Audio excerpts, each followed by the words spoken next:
arrancar el libro de Efesios. El libro de Efesios, le voy a dar un súper, hiper rápido resumen de todo lo que hemos hablado estas últimas 3 semanas, por si usted no ha podido venir, para que esté al tanto de todo lo que estamos hablando. Estas últimas semanas el Señor nos ha estado formando en el área de guerra espiritual y la armadura de Dios. Y hemos visto cómo hemos sido reclutados al ejército de Dios para participar del conflicto espiritual. ¿Usted sabe que está en un conflicto espiritual? ¿Se ha dado cuenta? Que está en una guerra y en una batalla. Hemos sido reclutados a este conflicto espiritual. Aprendimos que cómo Satanás, con su reino de las tinieblas, busca interrumpir, interceptar y distorsionar el proceso mental de una persona para que no reciba la verdad del Evangelio de Jesucristo. Hay guerra en la mente, hay guerra mental. Satanás hace 2 cosas. Número 1, expone a información falsa. Por eso hay muchas religiones falsas en el mundo. Y número 2, logra torcer e incapacitar el proceso mental para que se llegue a conclusiones falsas. Como que para que gente concluya que el Señor Jesucristo es nada más que el arcángel Miguel, lo cual no lo es, pero creen esto. Piensan que Jesús en verdad no resucitó en carne, sino solamente fue un fantasma, un espíritu, que es mentira. Son conclusiones falsas y esto es lo que Satanás hace. Aprendimos que el campo de guerra es la mente. De nuevo le enfatizamos que la primera guerra que se tiene que ganar es la de la mente. La primera guerra que se tiene que ganar es la de la mente. El reino de las tinieblas hace guerra espiritual por medio de la mente. Satanás está interesado en hacer guerra con usted, no en un nivel carnal, no en un nivel físico, sino en un nivel espiritual y en un nivel mental. Tenemos a un enemigo a quien se le describe como acusador, maligno, homicida y tentador, entre otras cosas. Esta es la clase del enemigo con la cual estamos en guerra. Aprendimos de los diferentes seres y jerarquías espirituales que participan del conflicto espiritual. Vimos la actividad demoníaca, particularmente la manipulación mental. Esto es para desenfocar y afectar el corazón por medio del asalto mental. ¿Cuántos aquí han sido asaltados en su mente por el diablo, por el enemigo? Esto es lo que hacen. Es un proceso para desgastar y desarmar a la persona, para corromperla y llevar a que pierda su moralidad, corromper su moralidad por completo. El reino de las tinieblas oprime en la vida mental y convierte los sentimientos que son producidos o generados por pensamientos en sus más grandes aliados y defensores. Mi hermano, mi hermana, le digo, cuando usted empiece a defender los sentimientos que usted tiene, que no se conforman a la palabra de Dios, revise su vida mental, revise cuáles pensamientos han surgido en su cabeza, porque es muy posible que Satanás ya le está trabajando. Cuando usted no quiere soltar emociones y sentimientos de lástima, de que yo soy una víctima y que todo me va mal a mí, tenga cuidado. Es manipulación del enemigo para mantenerle en un estado de oprimidad, o para estar oprimido. Opresión, gracias. Pueden surgir pensamientos inspirados, escuche, pueden surgir pensamientos inspirados por demonios que pueden operar en nuestras mentes, dentro o fuera de nuestra conciencia. Es por esta razón que somos llamados a renovar el espíritu de nuestra mente y renunciar y rechazar todo pensamiento que no se conforma a la mente de Cristo. Si a usted le surge un pensamiento que está en completa oposición a la palabra de Dios, renúncielo y rechácelo y llévelo a la obediencia a Cristo. Una vez más, le enfatizamos, la primera guerra que se tiene que ganar es ¿cuál? La de la mente. Diga a la persona enseguida, vamos, gana en la mente. El hombre y mujer de Dios tienen que ser una persona con una mente completamente blindada o protegida con el pensamiento de Dios, la palabra de Dios. El hombre y mujer de Dios tienen que desarrollar la mente de Cristo en ellos. Diga a la persona que tiene enseguida, vamos, desarrolla la mente de Cristo. No tenga miedo, al hacer eso usted le bendice a ellos y se bendice a sí mismo, porque cuando usted necesite apoyo, ayuda, ahí está la mente de Cristo para levantarle. Cuando está bajo ataque, ahí está la mente de Cristo en su hermana o su hermana intercediendo por usted, animándole y dándole fuerza con la palabra de Dios, que es el pensamiento de Dios. Ya no más puede ser su proceso mental, hermano. Ya no más pueden ser sus pensamientos, sentimientos y emociones. Ahora, la mente de Dios y su palabra se tienen que imponer y reemplazar la mente del hombre y la mujer de Dios. Usted ya no puede pensar por sí mismo. Usted ya no tiene el derecho de maquinar sus propios pensamientos. Escuche, tú ya no puedes pensar por ti mismo. Ahora es Dios pensando por ti, en ti, y a los que no les gusta mucho, para ti. Tu mente ahora es propiedad de Dios. Así es. La primera guerra que se tiene que ganar es la de la mente. Ahora, ya conscientes del conflicto espiritual, la estrategia del Espíritu de Dios para nosotros en esta guerra es proveernos de una armadura espiritual, porque de nuevo no tenemos guerra y lucha con carne y sangre, sino con seres espirituales. Es por eso que la armadura debe ser también espiritual. El llamado es a estar completamente cubiertos de esta protección en todo tiempo, sin negligir una pieza de esta armadura. Si usted sale a la guerra y le falta una pieza, le va a ir un poco mal. Pero qué bueno que tiene a su compañero de milicia para que le ayude y le recuerde. En la última sesión aprendimos acerca del yelmo o el casco de la salvación, que es la protección que debe ir alrededor de la cabeza del soldado de Cristo para protegerla de la guerra psicológica o mental del enemigo. ¿Cuántos tienen su casco en este día? Ojalá que sí, porque al día se dice que usted tiene muchos, pero muchos pensamientos, alrededor de 70,000, y es una guerra psicológica. Y hoy vamos a continuar con las siguientes piezas. ¿Listo? Ya dimos un repaso. No es un ánimo a que no venga a las clases, es para alcanzarle si se ha perdido, pero venga todos los jueves porque el Señor nos está formando. Efesios capítulo 6, Efesios capítulo 6, versículo 14 al 17. Cuando estén ahí, digan firmes.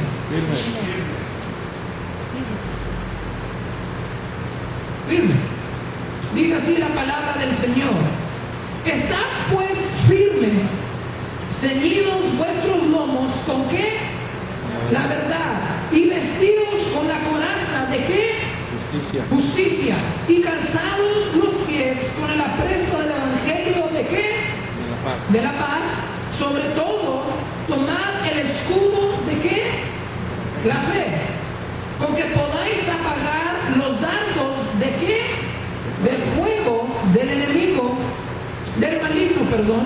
17. Y tomad el yelmo de ¿qué? La salvación, y la espada de ¿quién? Del Espíritu, que es, ¿qué dice enseguida? La palabra de Dios. Hoy vamos a continuar con el escudo de la fe, para que esté ahí apuntando en sus notas. El escudo de la fe es la palabra de Dios en nuestro espíritu. Tienes que llenar tu espíritu con la palabra de Dios. El escudo de la fe protege contra los dardos de fuego del enemigo que tienen el propósito de desgastar mentalmente. Una vez más, estamos en una guerra espiritual y psicológica. La palabra de fe nos cubre completamente contra los dardos del maligno y nos capacita para apagarlos inmediatamente. Cuando el enemigo lanza un pensamiento en contra de ti, de entrar en división en contra de tus hermanos, cuando el enemigo envía un dardo de fuego para que una raíz de enojo y de odio brote en tu corazón y en tu mente, el escudo de la fe es lo que puedes usar para detener ese asalto de parte del enemigo. Cuando decides escudarte de la palabra de Dios, le comunicas a Dios y a tus enemigos que tu confianza está en Él. Porque tú no puedes hacer guerra espiritual en tus propias fuerzas o con tu propia sabiduría. Porque estás haciendo guerra con seres espirituales que son más fuertes que tú, más tenaces que tú, más inteligentes que tú. Y si hacemos esta guerra en base de una forma natural o de una forma física, ausente de la armadura de Dios, vamos a ser vencidos en un segundo. Pero cuando tomas el escudo de la fe, le comunicas a Dios y a tus enemigos que estás confiando en Él. Proverbios 35 dice: toda la palabra de Dios es limpia. Él es escudo a los que en Él le esperan. El fundamento de la fe es el poder de Dios. Así lo expresó el apóstol Pablo en 2 Corintios 4:5 cuando dice: ni mi palabra, ni mi predicación fue con palabras persuasivas de humana sabiduría, sino con demostración del Espíritu y de poder, para que vuestra fe no esté fundada en la sabiduría de los hombres, sino en el poder de Dios. El escudo de la fe contiene el poder de Dios porque es el escudo de la fe. Nuestra fe está basada en Dios y de ahí sale poder. El escudo de la fe nos protege de los dardos de fuego del enemigo para que no seamos movidos y nos mantengamos firmes. Y la fe del escudo manifiesta el poder de Dios en contra del enemigo para destruirle. La fe trasciende una guerra de palabras, porque la guerra espiritual no es saber más que el enemigo, perdón. El hecho de que usted haga guerra espiritual no es que usted sepa más que el enemigo, es tener fe en Dios, es usar el escudo de la fe que te protege del ataque del enemigo. El fundamento de la fe es el poder de Dios. Tú no puedes tener una fe sin depender del poder de Dios. La fe viene de Dios. Por eso el escudo de la fe es poderosa en Dios, porque la fe está basada en Dios. Amén. El tercer artículo, la tercera pieza, el calzado de los pies. Sobre todo, lo primero que se tiene que entender del calzado de los pies es que representan a una persona preparada por el Evangelio.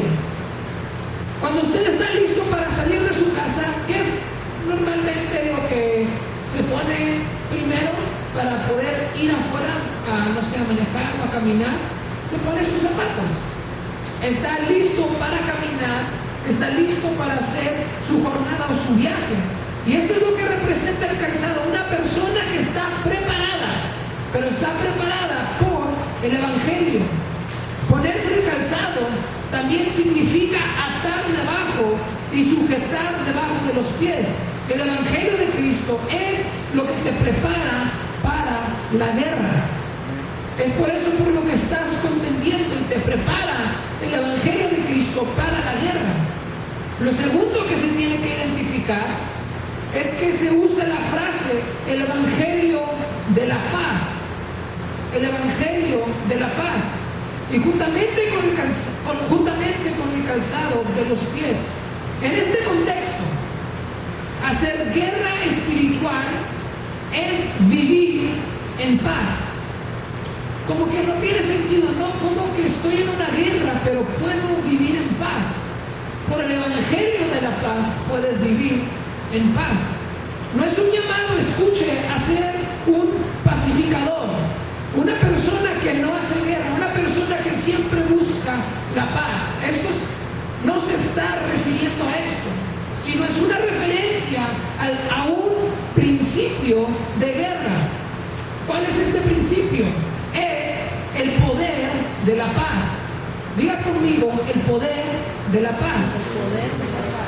Romanos 6:20 contiene este principio y dice: y el Dios de paz aplastará en breve a Satanás bajo vuestros pies.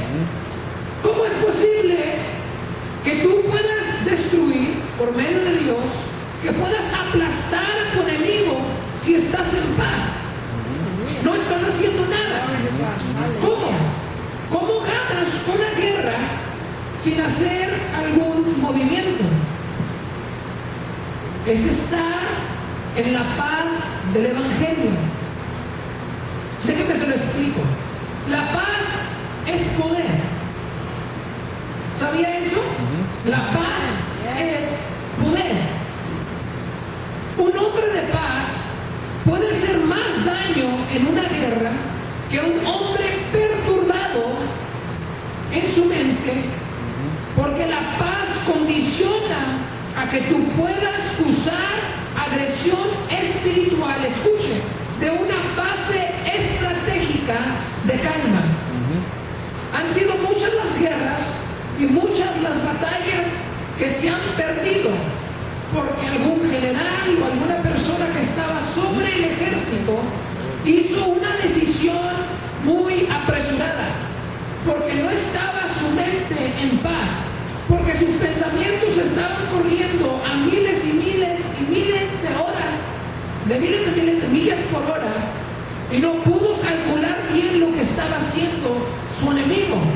Es aquí en donde el hombre o la mujer de paz puede ver, se puede esperar, tiene calma, tiene control, dominio propio de su mente para detenerse y analizar lo que su enemigo está haciendo de una forma muy rápida, muy apresurada, sin pensar completamente, e identificar un lugar vulnerable o un punto de ataque en donde ellos puedan ganar sin tener que hacer mucho, sin tener que enviar a miles o muchas tropas de soldados. Simplemente, por ejemplo, vamos a decir que un ejército se está peleando en alrededor de un río, y el río está bloqueado por un dam. How do you say that in Spanish? A dam that blocks water. Una presa. Y porque los del lado del enemigo están muy enfocados en ganar la guerra aquí abajo, el hombre de paz, el general de paz, dice: ¿sabes qué? Si nos retiramos y destruimos esa presa, la agua va a vencer a nuestros enemigos. Nosotros no tenemos que hacer nada más que destruir esa presa. ¿Quién va a ganar ahí? ¿La persona que está en paz y tiene ese razonamiento, o la persona que solamente quiere estar peleando y guerreando hasta que maten a todos? El hombre de paz es quien va a ganar. Esta paz habla de la activación del espíritu de dominio propio, de tu nivel de preparación. Es como el espíritu de mansedumbre que el Señor nos llama a tener. No es un espíritu que es muy reservado, es un espíritu de poder, pero que está bajo control y está contenido. Ese es el espíritu de mansedumbre que tenemos que tener. Ese es el espíritu que Cristo tenía. Cargaba y carga con poder, pero lo tiene bajo control, está sujetado a Él, está bajo paz. Y en momentos cuando necesita ser usado ese poder, como para sacar a los ladrones y a los cambiadores de dinero que estaban oración, ese poder puede surgir para detener lo que se está haciendo. La paz te provee poder. Cuando tú esperas en Dios y pides su dirección y guianza, Él te habla y Él te enseña qué es lo que tienes que hacer. Tú no te tienes que preocupar, aunque haya balazos alrededor de ti, aunque haya explosiones. Si tú eres un hombre de paz y tienes el calzado del Evangelio de la paz, tú vas a estar bien. Tú no te vas a preocupar. El asalto mental del enemigo no va a ser efectivo en contra de ti, porque tú tienes paz en tu pensamiento. Preguntamos la semana anterior, ¿qué sucede cuando te enfrentas a un enemigo, pero te paralizas en la mente? Tienes todo un ejército, tienes bombas, tienes todas las pistolas que necesitas, los tanques, pero si te paralizas en tu mente, ¿qué va a hacer el enemigo contigo? Si no puedes pensar en qué hacer enseguida, te va a matar, te va a derrotar. La paz del Evangelio te da los nervios de acero que necesitas para no ser movido. Es un estado de paz en la quietud, en el poder de Dios, la cual el enemigo no te puede turbar y es inefectivo en contra de ti. El ministro de paz puede dormir en medio de la tormenta.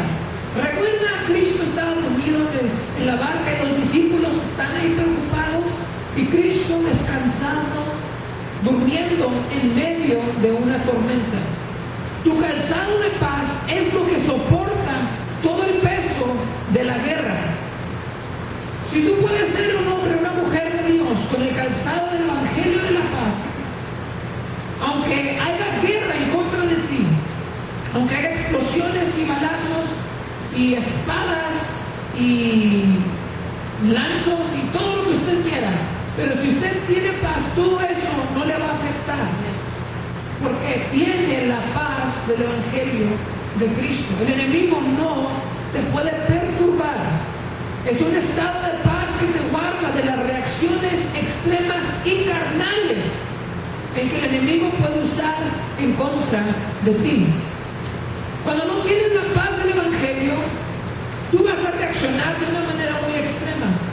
Cuando te digan que tienes alguna enfermedad y no tienes la paz del Evangelio, tú vas a ir, te dicen que estás tosiendo y tú, sin la paz del Evangelio, tú piensas que te vas a morir la semana que entra.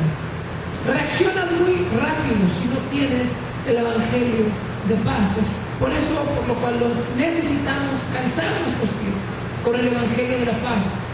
La cuarta pieza es la coraza de justicia.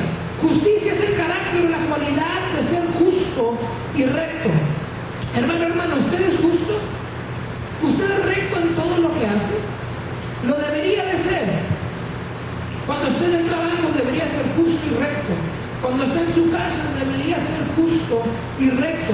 La práctica continua y constante de la justicia de Dios te mantiene, escucha, real, te mantiene genuino y honesto. Es decir, te mantiene como un creyente íntegro en la santidad ante Dios. Cuando eres injusto, cuando no tienes la coraza de justicia y no practicas la justicia, tú ya no eres, si me lo permite expresar de esta manera, justo delante de Dios, y ya no eres santo delante de Dios. Te has corrompido. Hay un disturbio ahora en tu relación con Dios, y ahora el enemigo puede venir a acusarte de tu injusticia.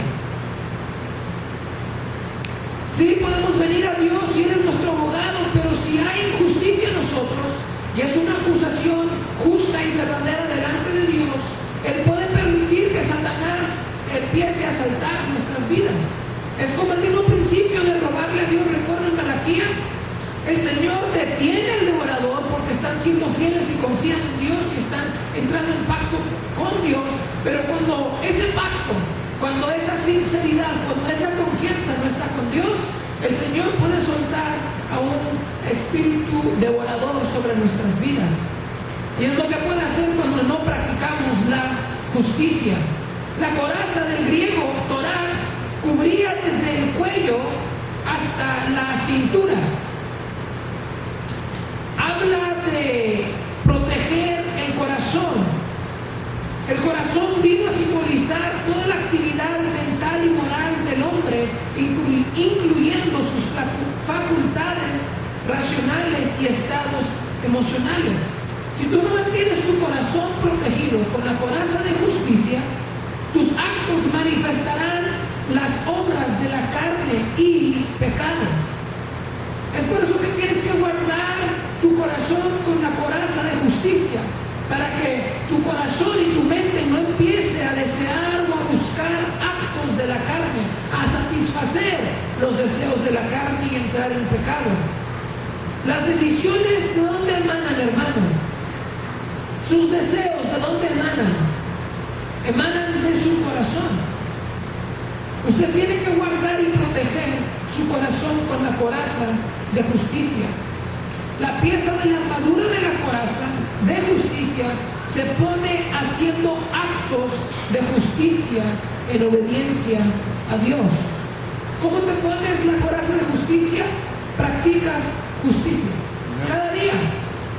No robas, no mintes, no haces lo indebido, sino practicas la justicia delante de Dios. El quinto artículo, el cinto de la verdad. El cinto de la verdad. El cinto era una de las piezas más importantes de la armadura, porque era lo que sostenía firmemente en su lugar todas las otras piezas. Todas las otras piezas dependían, para estar en su lugar, del cinto. Sin el cinto, la coraza estaría así cuando estás caminando, corriendo, se levantaría. Si no tenías un cinto, tu enemigo podía agarrar tu vestimenta y jalarte. Imagínate, estás en guerra y si no tienes todo en su lugar y todo está suelto, el enemigo fácilmente te puede atacar y puede usar eso en contra de ti. El cinto, sin el cinto, toda la armadura se desintegraba y el soldado quedaba expuesto al ataque del enemigo. Es para que podamos estar firmes. Es el cinto también que representa un estado de preparación. Se ha escuchado, se ha leído en la Biblia cuando el Señor le dice, o un profeta le dice a alguien, ciñe tus lomos. ¿Recuerda eso? Eso significa prepárate. Ellos usaban vestimentas largas como vestidos, ¿verdad? En este tiempo, en los tiempos bíblicos, los soldados usaban vestimentas largas.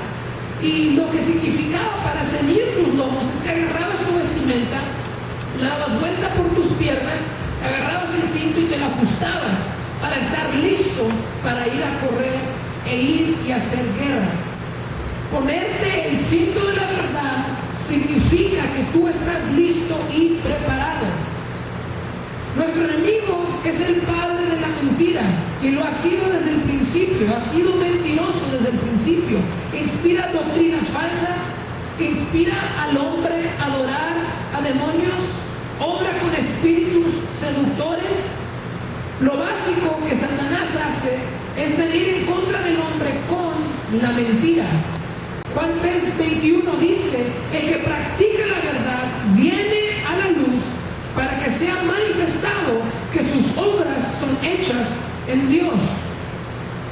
Por lo tanto, en la guerra espiritual, Satanás busca identificar en nuestra manera de vivir áreas de mentira, falsedad y engaño para remover el cinto de nuestra armadura. Si el enemigo te puede encontrar en una mentira o en una falsedad, logra quitarte el cinto de la verdad y logra hacer las otras piezas inefectivas, porque la verdad es lo que sostiene todo. La verdad es la palabra de Dios, está conectado con la espada, porque el cinto también cargaba la espada, que es la palabra de Dios. Y si tú no tienes tu cinto, si tú no practicas la verdad y vives en verdad, lo más probable es que quizá ni siquiera tengas tu espada ya. Se te cayó hace mucho, porque ya no está siendo sostenida por la verdad. Amén. Artículo número 6, la espada del Espíritu. La espada del Espíritu es la palabra de Dios y es un arma tanto ofensiva para hacer guerra, pero tanto defensiva para protegerte de los ataques del enemigo. Para un soldado era necesario recibir una rígida formación sobre el uso adecuado de su espada. Se le tenía que preparar a un soldado cómo usar la espada. Se le tiene que preparar a un soldado cómo tirar la metralleta, cómo usar su pistola. Si no, se va a lastimar a sí mismo o va a lastimar a sus compañeros. Nosotros, como soldados de Cristo, también necesitamos este entrenamiento rígido en cómo usar la palabra de Dios. Puesto que todo cristiano se encuentra en una batalla espiritual en contra de las fuerzas satánicas, necesitamos saber cómo manejar la palabra apropiadamente. Solo entonces se convertirá en una defensa efectiva en contra del maligno y una valiosa arma ofensiva para, escuche, la destrucción de las fortalezas mentales, del error y de la mentira.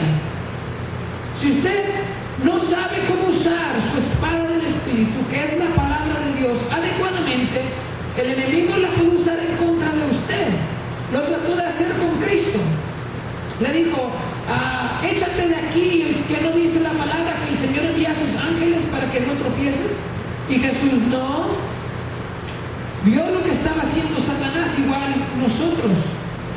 Lo más notable de la referencia de la espada del Espíritu es que el término usado aquí en Efesios 17 para palabra, la palabra del Espíritu, es la palabra rema. ¿Cuántos saben qué es esto? Rema. La palabra griega rema significa la palabra hablada, declarada o expresada. Diga rema. Rema. Rema. Esto señala la forma en que el cristiano usa la espada en contra del enemigo y para su protección. Sabemos que en lo natural una espada se blande con la acción de la mano, se mueve. Tú mueves tu espada con tu mano. ¿Cómo mueves? ¿Cómo usas la espada del Espíritu? ¿Cómo la usas? La remas con tu boca, la hablas, la expresas, la declaras. Sí, podemos tener la palabra de Dios ahí, no sé, en una mesa, en un cubby en su escritorio, y ahí está, y es la espada del Espíritu, ¿no?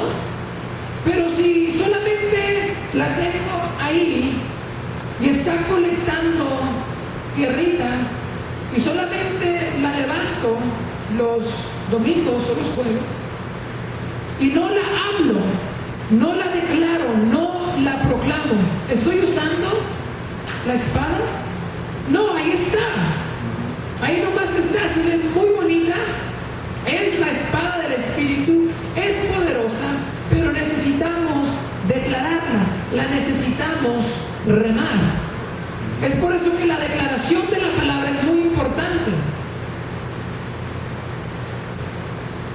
Hermanos, en el Apocalipsis, ¿cómo vence Cristo? Cuando Cristo está listo para conquistar todas las naciones, porque están haciendo guerra en contra de Él, está en su caballo bien suave blanco, ¿cómo vence? ¿Qué es lo que hace?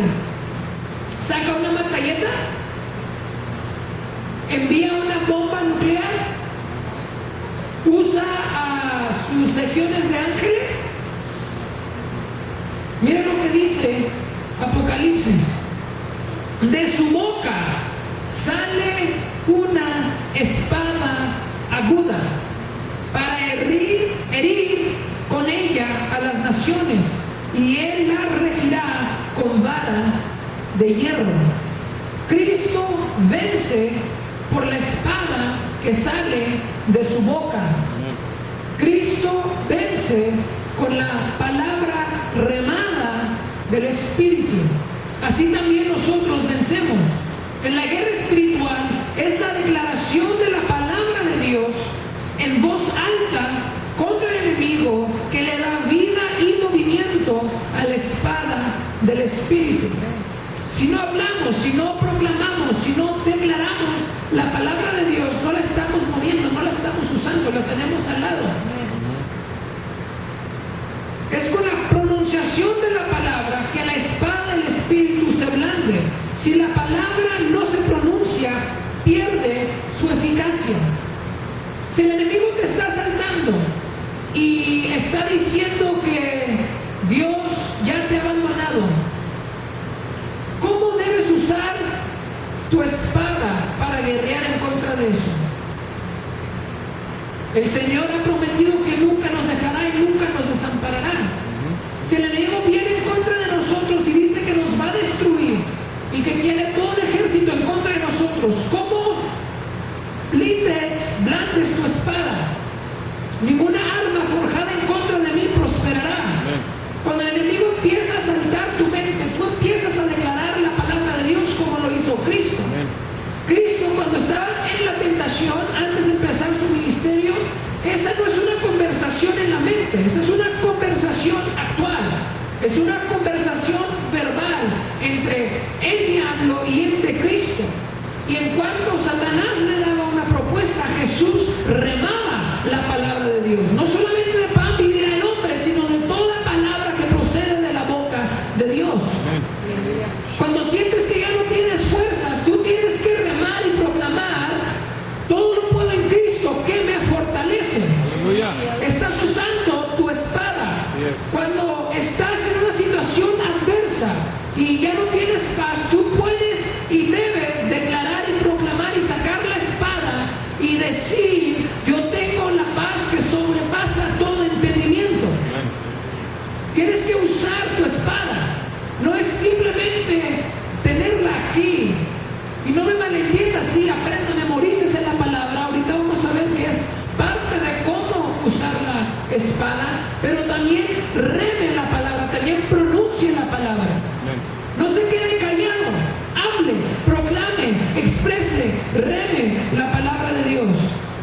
Es importante pues para el cristiano llenar su espíritu de la palabra de Dios, porque la palabra contiene la presencia de Cristo. Cuando consideramos que rema es el logos pronunciado, entendemos que al pronunciar la palabra estamos llamando y declarando la presencia del Señor en contra del enemigo. Cuando el enemigo viene a asaltarte y tú empiezas a proclamar y a remar la palabra de Dios, ¿sabe qué sucede? La presencia de Dios se empieza a manifestar ahí.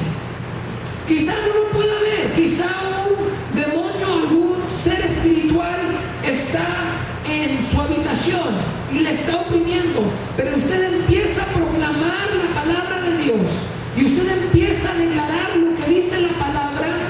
El Señor se manifiesta y se presenta, y usted empieza a usar su palabra para hacer guerra en contra de su enemigo. Está yendo a la ofensa. La razón que la palabra confesada manifiesta la presencia de Cristo es porque Jesús no solo está en la palabra, Jesús es la palabra de Dios. Amén. Cuando estás en guerra en contra de un demonio, un ser espiritual, ¿quieres pelear tú o quieres que Cristo pelee por ti como poderoso gigante? Cristo, obvio. ¿Cómo llamas a Cristo para que guerree por ti? Remas la palabra de Dios, porque su presencia está en su palabra. Cuando la palabra se confiesa, la substancia de las palabras confesadas es Jesús. No son tus palabras, es Él en su palabra. Y porque su palabra, porque es su palabra, la que usamos nosotros, Él se manifiesta en contra del enemigo. Note lo crucial que es esta revelación, porque las palabras que permito salir de mi boca son con las que hago mi guerra. ¿Qué estás hablando? ¿Qué estás declarando? ¿Qué estás confesando? ¿Estás remando derrota y fracaso para ti mismo? ¿O estás remando y pronunciando y declarando victoria en Cristo en tu vida? ¿Estás proclamando, estoy muy cansado, ya no quiero seguir adelante? ¿O estás diciendo, no, todo lo puedo en Cristo que me fortalece? Él me hace andar en mis alturas, Él multiplica mis fuerzas como las del búfalo. Los jóvenes se cansan, pero los que confían en Jehová pueden correr todo lo que quieran. ¿Qué estás pronunciando? Si uso mis palabras, voy a crear una realidad falsa, distorsionada y hasta caótica para mi vida. Porque ¿cuántos saben que nosotros pensamos en lo más horrible instantáneamente?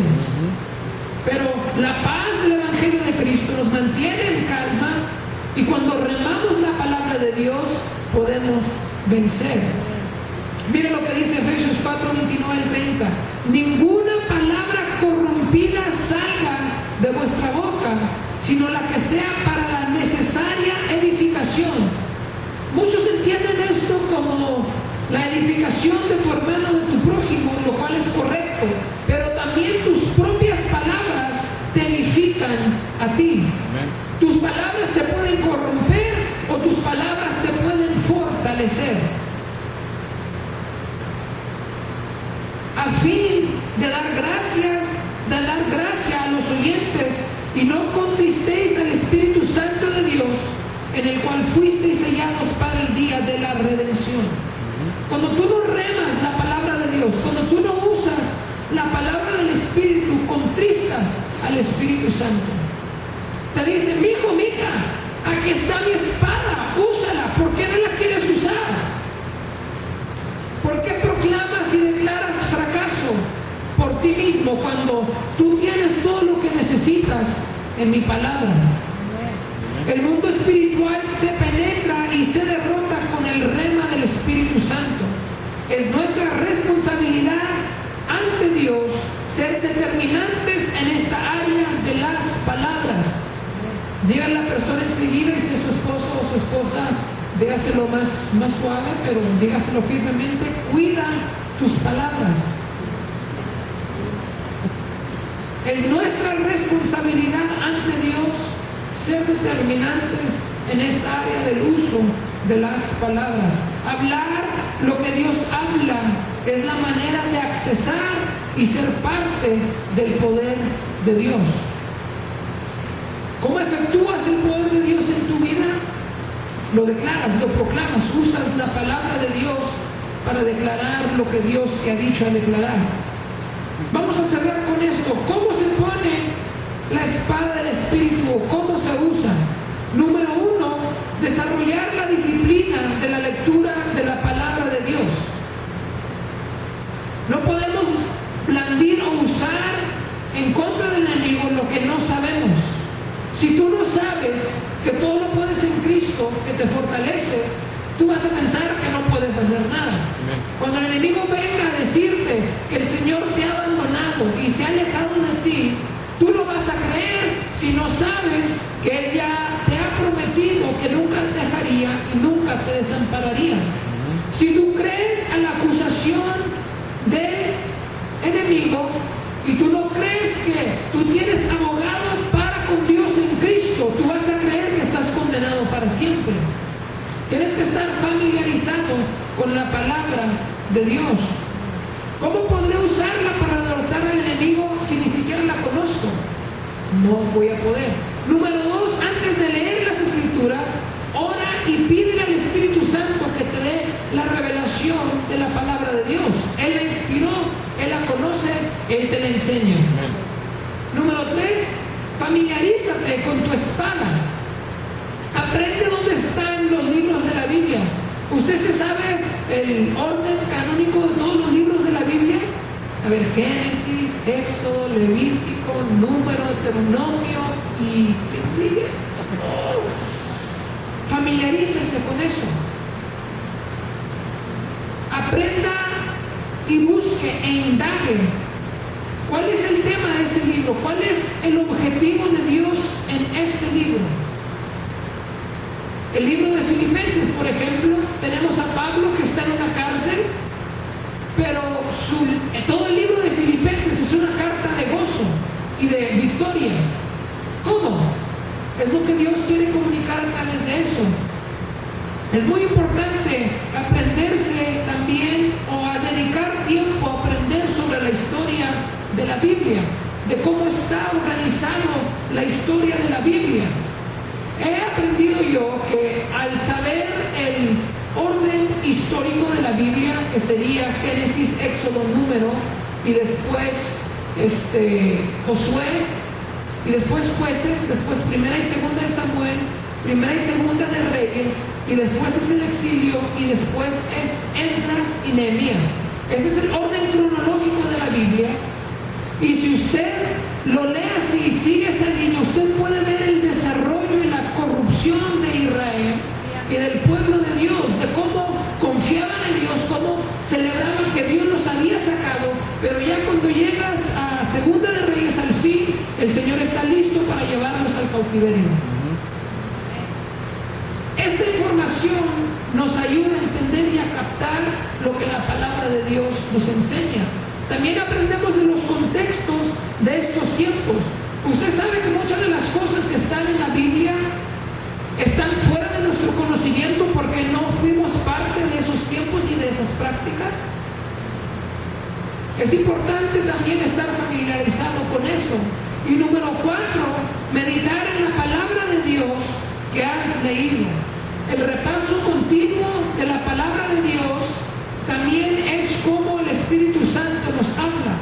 Cuando usted está en el trabajo, en su casa, está trapeando y limpiando, y usted está pensando y meditando en la palabra de Dios, o está viendo o está repasando lo que el Señor nos habló el domingo o el jueves, el Espíritu Santo te vuelve a hablar, te vuelve a recalcar algo, saca algo a tu atención porque Él te quiere hablar. Tomar notas es otra forma de meditar en la palabra de Dios. Cuando usted se va de aquí, cuando nos vamos, estamos en nuestras notas y nos sentamos y empezamos a comparar y a seguir leyendo. El Señor nos habla, estamos meditando en la palabra. Se debe aprovechar cada ocasión que Dios nos da, que Dios nos dé para escucharle y recibir de Él en nuestro espíritu, de su palabra. Cada oportunidad que usted tenga de meditar la palabra de Dios, de oír la palabra de Dios. Hoy en día tenemos recursos asombrosos. ¿Tú quieres escuchar la prédica del domingo? Vete al internet, ahí está, la puedes repasar cuantas veces quieras. Puedes meditar en la palabra de Dios. Con esto cierro, hermanos. Efesios 6:10 dice: por lo demás, hermanos míos, fortaleceos en el Señor y en el poder de su fuerza. Vestidos de toda la armadura de Dios, con el fin para que podáis estar firmes contra las acechanzas del diablo.